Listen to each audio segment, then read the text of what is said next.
કે દિવસનો એક જ વાત વિચારું છું કે વ્લોગ બનાવવું કે ન બનાવવું.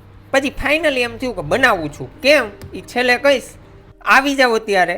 હું છું રિકન ડોબરિયા અને સ્વાગત છે તમારું લેસિક સલૂનના મિની વ્લોગમાં. સવારે ઉઠીને આપણે નીકળી ગયા સીધા ચા પીવા. ચા પીને થોડીક ભક્તિ. આજે હતી સત્યનારાયણની કથા. એ જ ગરીબ બ્રાહ્મણ, એ જ કઠિયારો, તમને બધાને તો યાદ જ હશે. ત્યાંથી શ્રાવણ મહિનો હતો તો કીધું મહાદેવના દર્શન કરતા આવીએ. ત્યાંથી મહાદેવના દર્શન કરવા ગયા. ઓલરેડી 2-3 ફોન આવી ગયા હતા પાર્લરથી, એટલે લેટ થતું હતું તો મોડું કરી આવીને હવે આપણે સીધા જશું પાર્લર.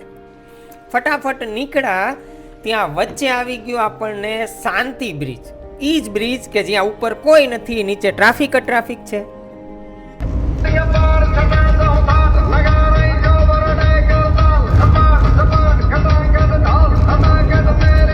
મોજ મસ્તી કરતા કરતા આપણે આવી ગયા પાર્લરે. પાર્લરે આવીને જોયું તો ઓલરેડી એક હેર સ્પાની એપ્લિકેશન ચાલુ હતી. એ પૂરું કરીને આપણે લઈ લીધા હેરકટ. હવે તમને એમ થતું છે કે ભાઈ સમજાવતા હશે કે તમારા વાળ આવા છે તો આ શેમ્પુ કરો, આ માસ્ક અહીંથી લઈ જાઓ. ના ભાઈ ના, અહીંયા તો જનરલ વાત જ કે તમારા હગા અમને આમ થાય, અમારા હગા તમને આમ થાય, ઓલા તમારા હગા અમને હગા થાય. સરસ. હેરકટ કરીને આ તો એમનો ફાઇનલ લુક. કેવા લાગે હેર? તમે નહીં કયો, ખમો એક ભાઈને પૂછું.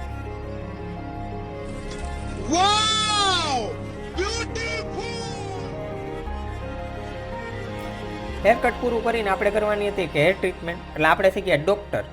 ગ્લવ્સ પહેરીને ટ્રીટમેન્ટ ચાલુ કરી. ટ્રીટમેન્ટનું નામ છે બ્લુટોક્સ. હવે કોને આ ટ્રીટમેન્ટ કરી શકાય? તો જેમના વાળ ફ્રીઝી હોય, ડેમેજ થઈ ગયા હોય વાળ, એવા હેર માટેની બેસ્ટ ટ્રીટમેન્ટ છે બ્લુટોક્સ. જેમાં તમારા હેરની બંને લેયર, ઇનર અને આઉટર બંને લેયર સેટલ થાય. એટલે કે પ્રોપર ફ્રીઝનેસ દૂર થાય અને ડેમેજ વાળ છે એ રિપેર થાય. જેમાં નેચરલ સ્ટ્રેટ દેખાય વાળ. 4 કલાકની મહામહેનતના અંતે બોટોક્સની એપ્લિકેશન આપણે પૂરી કરી અને આ રહ્યો એમનો final look. Frizz free hair, damage વાળ પણ રિપેર થઈ ગયા છે, તમે જોઈ શકો. ક્લાયન્ટ ખુશ, આપણે ખુશ.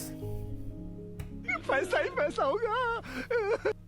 એના પછી હતું એક હેરકટ. તો હેર કન્સલ્ટેશન કરી અને એમના હેરકટ કર્યા. પણ એ બધું તો ઠીક. હું તમને એમ કહેતો તો વ્લોગ શું કામ બનાવ્યા?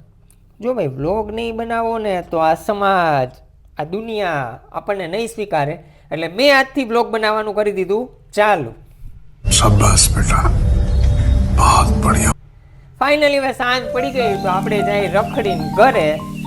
આજનો વ્લોગ અહીંયા સુધી રાખીએ. કાલે મળશું. ત્યાં સુધી આ કાળા પેજમાં જે લખ્યું એ બધું કરી નાખજો.